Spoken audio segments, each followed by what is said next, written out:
तो भई आज थोड़ा-सा गणित और करेंगे और मेरी गुज़ारिश है सभी लोगों से कि इसका जो फर्स्ट पार्ट है, वो तो देख ही लीजिए, चाहे आपका गणित में ना भी इंटरेस्ट हो। तो कुछ मैं आपको काफ़ी काम की बात बता रहा हूँ और ये टीचर्स के लिए और पेरेंट्स के लिए बहुत ही यूज़फुल है। तो शुरुआत में मैं आपको 2 चित्र दिखा रहा हूँ, बिल्कुल एक जैसे। ये कोई सवाल है, सवाल तो मैं बाद में बताऊँगा क्या है। तो किताबों में ऐसे चित्र होते हैं, रंग तो होता नहीं, इसमें रंग है। तो इन दोनों को आप ध्यान से देखिए, दोनों को देख लीजिए बहुत ध्यान से। नीचे एक्स एक्स लिखा है, इस पे ध्यान मत दीजिए। केवल ये जो चित्र है, एक ब्लैक एंड व्हाइट है, एक कलर वाला है।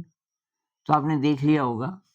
अब मेरा सवाल है कि जिस ट्रायंगल का बेस सबसे बड़ा है, वो इस चित्र में किस तरफ था? याद कीजिए, आपके किस हाथ की तरफ था वो ट्रायंगल जिसका बेस सबसे बड़ा है? और आपको कैसे याद रहा? सबसे बड़े बेस वाला ये है। तो आपको याद क्या ये पर्पल कलर रहा? अच्छा चलो दूसरा सवाल। इन दोनों को जब आपने पहली बार देखा, तो ज़्यादा मन किसको देखने का किया? मतलब किसने ज़्यादा अट्रैक्ट किया आपको? मेरे ख्याल से कलर वाले ने अट्रैक्ट किया होगा। तो इससे क्या फ़र्क पड़ता है? बहुत सारे गणित के विद्वान बोलेंगे कि कहाँ ये कलर तो बहुत एक्सपेंसिव पड़ेगा, अगर हम कलर डालें किताबों में, और फ़ायदा क्या है उसका? भई क्योंकि ये तो मैथ है, मैथ में कॉन्सेप्ट इम्पोर्टेंट होता है, लेकिन बहुत ज़्यादा फ़र्क है। आप थोड़ा-सा न्यूरोलॉजिकली इसको देखेंगे, न्यूरोलॉजी के दृष्टिकोण से देखेंगे, तो बहुत बड़े-बड़े फ़र्क आपको नज़र आएँगे। और इसको अब शिक्षा व्यवस्था में आना चाहिए, इस ज्ञान को न्यूरोलॉजी के, उससे बच्चों को बहुत ज़्यादा फ़ायदा होगा। तो कलर डालने से बच्चे का ब्रेन अचानक ज़्यादा तैयार हो जाता है, उस चीज़ को एक्सेप्ट करने के लिए। अब मैं थोड़ा न्यूरोलॉजी की भाषा का इस्तेमाल करूँगा। तो ये चित्र तो मैं बहुत बार दिखा चुका हूँ। सर ये आ रहा है? थोड़ा इस पे फ़ोकस कर सकते हैं, ये वाला। तो इस चित्र में ये सब सरफेस का, डीप का पता नहीं चला अभी वैज्ञानिकों को ज़्यादा। लेकिन जो ब्रेन का सरफेस है, उस सरफेस में क्या-क्या होता है, इसकी मशीनें बन गई, जो कि बहुत बड़ी अचीवमेंट है। तो वो कहते हैं कि ये 4 एरियाज़ हैं ब्रेन के और उनके नाम भी हैं। टेम्पोरल लोब है ये वाला, सबसे महत्वपूर्ण इसको मानते हैं वो, ख़ासकर जो ख़ास-ख़ास फैसले हम ज़िंदगी के लेते हैं। तो फ्रंटल लोब इसको बोलते हैं। ये पेरिटल लोब है और ये लाल वाला ऑक्सीपिटल लोब है। तो अगर कलर ना हो, ये वाला चित्र अगर मैं दिखाऊँ आपको, मतलब ये किताब में हो और इसे सॉल्व करना हो, तो ब्रेन का ये वाला इलाका बिल्कुल काम नहीं करेगा, करेगा भी तो बहुत कम, क्योंकि इसका मुख्य जो काम है, वो है कलर के साथ, विजुअल प्रोसेसिंग, कलर रिकॉग्निशन ये। अब इसमें तो रंग का कुछ काम है नहीं, तो रंग का काम नहीं है, तो ये ब्रेन का ये वाला हिस्सा पैसिव रहेगा। और ये ऑक्सीपिटल लोब, इसका नाम है लाल वाले का ऑक्सीपिटल लोब। ये विजुअल प्रोसेसिंग और कलर रिकॉग्निशन, बात केवल कलर की नहीं है। कलर रिकॉग्निशन का मतलब है उसका मीनिंग भी समझना। जैसे पर्पल है, इसका मीनिंग क्या है? इसने ज़्यादा स्पेस घेरा हुआ है और ये ज़रा ज़्यादा बड़ा है। इसका क्षेत्रफल, अगर एरिया की बात होगी, तो हमें पता चल जाएगा कि जो ये पर्पल वाला है, इसका क्षेत्रफल ज़्यादा होगा। अब जो स्पेस की बात है, इसने स्पेस ज़्यादा घेरा हुआ है, उसके साथ हमने कलर डाल दिया कि भई जो पर्पल है, उसने ज़्यादा स्पेस अ, घेरा हुआ है। तो स्पेस का काम इसका है, पेरिटल लोब, स्पेस की अवेयरनेस। दूसरी बात अटेंशन, तो आपने इसको भी जगा दिया, क्योंकि स्पेस के साथ आपने रंग को एसोसिएट कर दिया, तो ये तो काफ़ी एक्टिव हो गया। थोड़ा एक्टिव ये भी हो गया। अब साहब आ जाओ आप इस पे, टेम्पोरल लोब। तो ये ऑडिटरी प्रोसेसिंग जो और कंप्रीहेंशन और लैंग्वेज और मेमोरीज के साथ काम करता है। तो कॉम्प्रीहेंशन वाला पार्ट ले लेते हैं। कॉम्प्रीहेंड का मतलब समझना।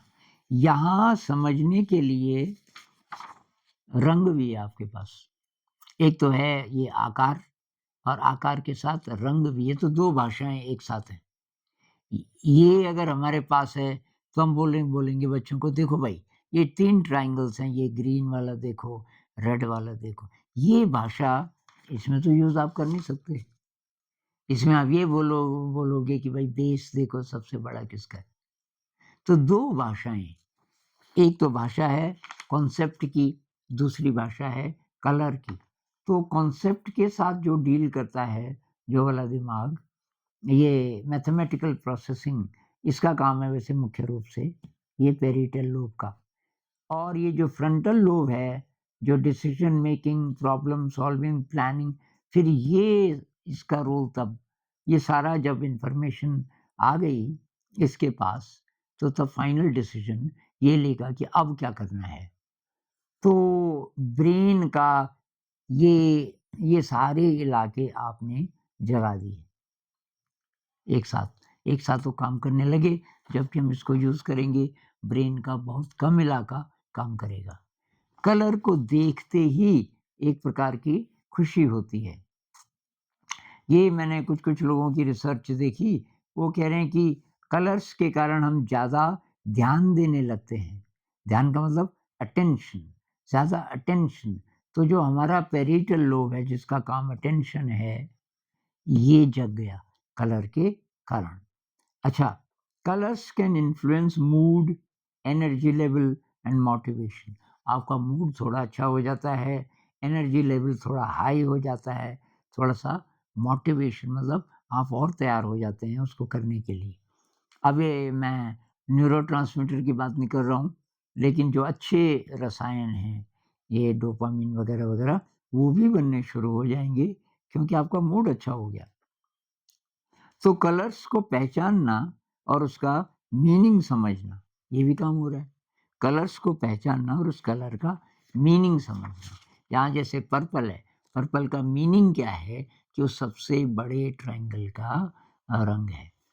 तो ये हमारा जो कलर को पहचानने वाली बात है, ये ऑक्सीपिटल लोब का है फिर। तो कुल मिला के ये कि बहुत जो बड़ा एरिया है ब्रेन का, आपने वो जगा दिया, केवल रंग डाल के। खैर, तो अब हम आ जाते हैं सवाल पे। अब सवाल तो बहुत सरल है, जिनको कठिन लग रहा है तो जैसे ही हम सॉल्व करेंगे, उसके बाद आप बोलेंगे अरे इतना सरल था। सवाल ये है, ये एक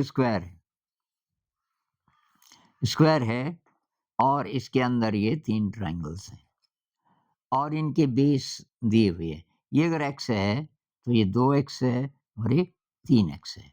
अब ये सवाल कल आया मेरे दिमाग में, कल रात को। और तो ये जो पहला वाला है,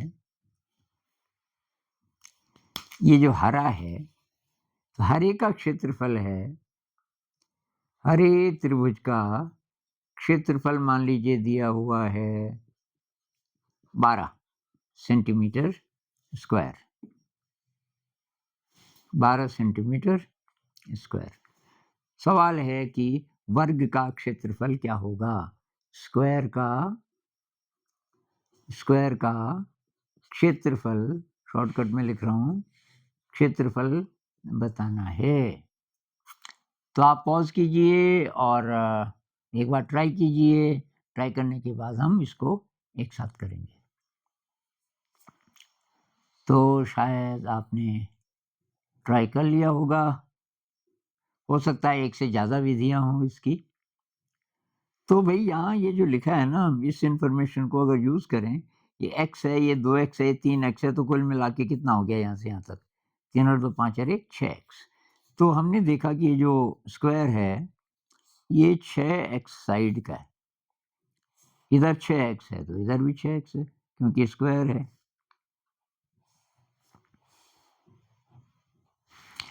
तो स्क्वायर का क्षेत्रफल कितना हुआ?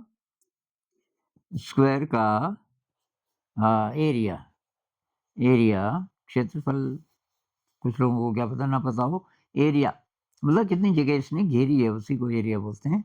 तो वो बराबर होगा ये साइड गुणा ये साइड, तो 6x और गुणा 6x, मैं ऐसे में लिख रहा हूँ। तो ये कितना हो गया? 6 छके 36x स्क्वायर। बस अब हम को अगर x का पता चल जाए तो ये है साहब जो सवाल का उत्तर, तो ये है। अभी हमें x का पता नहीं है, तो x का पता वही कैसे लगाएं? यहाँ से हरे त्रिभुज का क्षेत्रफल दिया हुआ है। हरे का क्षेत्रफल क्या होगा? x गुणा ये साइड। तो हरे का क्षेत्रफल होगा, हरे त्रिभुज का क्षेत्रफल होगा बेस x गुणा हाइट, हाइट वही होगी जो ये है 6x, क्योंकि इधर भी 6x है तो इधर भी 6x है, तो गुणा 6x बटे 2। त्रिभुज कैसे होता है ना, तो 2 से 6 को काटेंगे तो 3 आएगा, 3x। चलो काट ही देते हैं, तो ये होगा आपका 3x। 2 से हम 6 को काटेंगे, 6x को काटा तो ये हो जाएगा 3x। तो 3x को x से गुणा करो तो कितना हुआ? 3x स्क्वायर, और ये दिया हुआ है 12 सेंटीमीटर। तो 3x स्क्वायर बराबर है 12 सेंटीमीटर स्क्वायर। तो x स्क्वायर बराबर कितना होगा? 3 12 तो 1 कितना, 12/3 बराबर 4। तो x स्क्वायर बराबर 4, तो x बराबर 4 का वर्गमूल। 4 का वर्गमूल कितना होता है? 2। समझ आ रहा होगा आपको। तो x का मान आ गया 2। कैसे हमने निकाला? क्योंकि हम जानते हैं कि ट्राइंगल का जो एरिया होता है base into height divided by 2। Base x है, हाइट 6x है, दोनों को गुणा करके 2 से हमने भाग दिया, तो ये 3x स्क्वायर आया। ये दिया हुआ था कि इसका 12 है, 3x स्क्वायर बराबर 12, तो x बराबर 2। अब x बराबर 2 है तो हम ये निकाल सकते हैं। तो स्क्वायर का क्षेत्रफल, क्षेत्रफल मतलब एरिया, बराबर 36x स्क्वायर। 36 गुणा x का मान कितना है? 2। 2 का स्क्वायर 4, या 2 गुणा 2 लिख दो, तो कितना है साहब? 2 दूनी 4, 4 से गुणा करो, 4 छके 24, 7 से 2, 4 3 12, 2 14, 144 सेंटीमीटर स्क्वायर। और इसकी तब साइड कितनी होगी? साइड कितनी होगी? इसका स्क्वायर रूट कह लो, चाहे 6x। अब x का मान तो 2 आया, तो 6 दूनी 12, तो 12 सेंटीमीटर इसकी प्रत्येक साइड है, और इसका जो पूरा एरिया है 144 सेंटीमीटर स्क्वायर। अब आपको ये बहुत ही ज़्यादा इजी लग रहा होगा, लेकिन पहली नज़र में थोड़ा सा मुश्किल लगता है। तो मैं ये रंग का इस्तेमाल इसलिए करता हूँ भाई गणित में, कि कुछ खास बात, ये रंग डालने से बहुत फ़र्क पड़ जाता है। जो पेरेंट्स हैं, टीचर्स हैं, बच्चों के साथ देखिए इस तरीके की गणित करके। एक तो रंग, एक 3 डिमेंशनल, कुछ उसको काटना पड़े वगैरह वगैरह। अब ये थोड़ा ऊंची क्लास का है, 7th से पहले ज़रा मुश्किल ही कर पाएंगे बच्चे। 8th का भी कोई ब्राइट बच्चा है वही कर पाएगा। तो यहाँ ज़्यादा कैंची का काम नहीं है, लेकिन कक्षा 5 तक 6 तक ये 3 डिमेंशनल का भी यूज़ जितना ज़्यादा आप करोगे उतना अच्छा होगा। तो भाई आज इतना ही करेंगे, और धन्यवाद।